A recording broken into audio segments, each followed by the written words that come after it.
할렐루야. 사랑하는 대강의 가족 여러분, 오늘 하루도 하나님의 말씀과 동행하는 삶이 되길 소망합니다. 오늘 함께 나눌 하나님의 말씀은 로마서 15장 1절 말씀입니다. 믿음이 강한 우리는 마땅히 믿음이 약한 자의 약점을 담당하고 자기를 기쁘게 하지 아니할 것이라. 아멘. 약육강식의 시대라는 말을 종종 합니다. 이 약육강식은 밀림에서 짐승의 생존 방식인데 인간의 생존도 이와 같아서 약육강식이 시대라고 말을 합니다. 지금의 시대가 그렇다는 것이죠. 강한 자가 약한 자를 누르고 또 약한 자는 강한 자의 눌림에 일방적으로 당할 수밖에 없는 시대라는 것입니다. 그런데 다들 힘이 비슷하고 능력이 비슷하면 문제가 없을 텐데 이 사람이 사는 사이는 언제나 강한 자가 있으면 약한 자가 있고 또 가진 자가 있으면 없는 자가 있고 능력 있는 사람이 있으면 또 무능한 사람이 있게 마련입니다.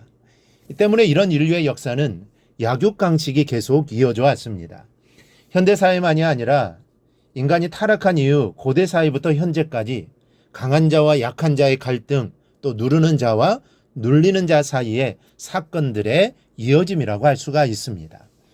세상은 이렇듯 약육강식을 노래하고 그것을 당연하게 받아들이지만 그러나 하나님의 법은 전혀 다릅니다.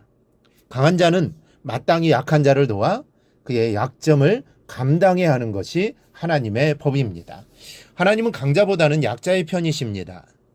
하나님께서 고아와 과부를 돌아보라는 말씀을 무수히 하신 것만 보아도 하나님께서 약한 사람들을 얼마만큼 사랑하시고 기억하시는지를 알 수가 있습니다. 이 부부간에 신실하게 신앙생활을 하면서 기쁨으로 살아가는 집사님 댁에 전화벨이 울렸습니다. 아내 집사님이 받으셨는데 아무 말도 하지를 않는 겁니다. 이 장난 전화인가 하여 수화기를 내려놓자 또다시 전화벨이 울렸습니다. 여전히 숨소리뿐인데 간간히 무슨 소리가 들리는 듯도 했습니다. 다시 수화기를 내려놓자 또 전화가 왔습니다. 이번에도 무슨 소리가 들리는 듯한데 도저히 무슨 소리인지 알아들 수가 없었습니다. 수화기를 내려놓고 기도를 합니다. 하나님, 이 전화가 무슨 전화입니까? 단순한 장난 전화는 아닌 듯한데 그러자 아까 그 소리가 버스라는 말 같기도 하다는 생각이 들었습니다. 이 남편 집사님은 교회 하요 모임에 참석하는 장애우들을 태워오기 위해서 현관을 나서는 중이었습니다. 그 순간 그래, 누군가가 버스를 보내달라고 전화를 한 걸 거야. 그렇다면 청각장애인인 김 선생밖에 없지라는 생각이 들었습니다. 이런 생각이 들자 멀어지는 남편에게 크게 외쳤습니다. 오늘 저녁에 김 선생님을 꼭 태우러 가세요. 이 대부분 김 선생은 꽤 먼 거리를 걸어서 하요 모임에 참석을 했는데 그날은 날이 굉장히 추워서 차를 타고 와야 할 형편이었던 것입니다. 남편 집사님의 버스가 김 선생 집 앞에 도착했을 때 김 선생님은 누가 자기의 메시지를 알아들었는지도 알지 못한 채 옷을 단단히 껴입고 이미 바깥에서 기다리고 있는 겁니다. 여러분, 참 아름다운 모습 아닙니까? 직접 말이 통하지 않아도 마음으로 소통이 되고 영적인 깊이로 서로 교통하면서 연약한 부분들을 채우고 감싸줄 수 있다는 것은 하나님 안에 있는 사람들만이 할 수 있는 교제의 참 모습입니다. 오늘 본문은 하나님께서 이런 교제를 우리에게 원하고 계십니다. 믿음이 강한 우리는 마땅히 믿음이 약한 자의 약점을 담당하고 자기를 기쁘게 하지 아니할 것이라.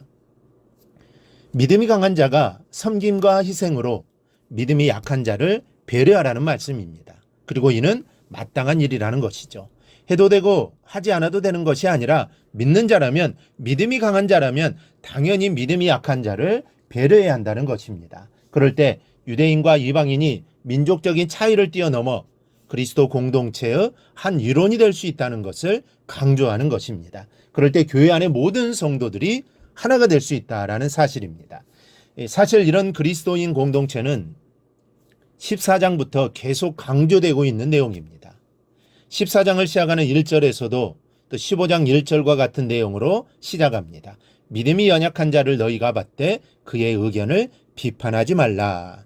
이제 믿음 생활을 시작한 이방인들의 연약한 부분을 너희가 받으라는 것입니다. 왜냐하면 이방인을 받으신 분이 하나님이시니 먼저 택함을 받은 유대인이 이방인을 받아 더불어 기쁘신 하나님의 뜻을 이루라는 것입니다. 그리고 절대로 비판하지 말라는 것이죠.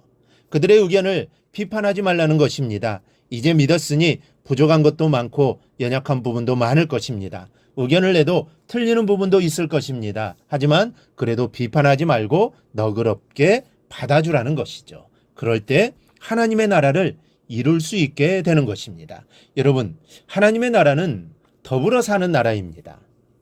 이 초대교회 때에도 성도들이 기도에 힘쓰면서 자기의 소유를 팔아 사도들의 발 앞에 가져왔습니다. 그러면 사도들은 그것으로 연약한 이들을 돕고 구제했습니다. 그러므로 하나님께서 내게 남보다 많은 것을 주신 것은 그것을 가지고 나만 누리고 살라는 것이 아니라 함께 나누며 살라는 것입니다.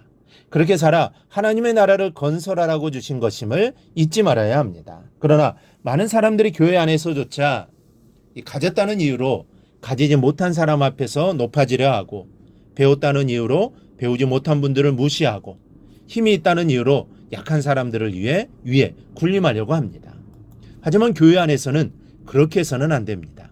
배운 자는 그 배움으로 섬기고, 가진 자는 그 가진 것으로 섬김으로 온전히 그리스도의 공동체를 이루어 나가야 합니다. 그리고 그러한 모습을 보시고 하나님은 기뻐하실 것입니다. 우리 모두 이 사실을 잊지 말고 하나님의 나라, 즉 교회는 더불어 함께 사는 곳임을 알고 서로가 서로를 세워주는 삶을 살아가기를 바랍니다. 그리하여 대강교회를 천국으로 만들어가기를 주님의 이름으로 축원합니다.